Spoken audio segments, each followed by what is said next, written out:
o treino off. Ai, caralho, que susto! Que porra é tá me essa? ouvindo? What the fuck? Eu me escutei por um momento.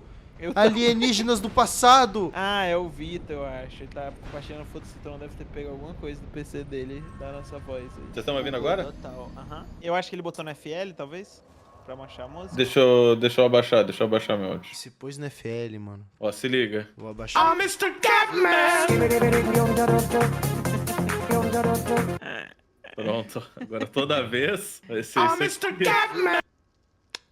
Que ridículo, cara. Mr. Catman! Mr. Mr. Catman! Mano, eu avancei durante 2 episódios de 50. Mr. Catman! Que palhaçada. O que tá dizendo? Eu avancei 2 episódios. Qual a chance disso pegar copyright? Eu acho que números. Mr. Catman! Agora sempre Tá, que eu parei, falar parei. é Mr. Não, Cap. maluco. Não, parei. Vai, Mr. Capman. Olha ele pesquisando como é que passa do boys parado na frente da coisa. It's time to fuck! Mr. Ele Catman! tava revisando um vídeo. Pera aí, só fazer uma pergunta pro Jean. Ô Jean, tu tava revisando um vídeo ali quando tu tava parado? Eu Pra não. tu ver como é que passa esse boy? Mr. Catman! Ô Jean, tu já beijou tua mãe de língua? Go fuck yourself, Mr. Catman!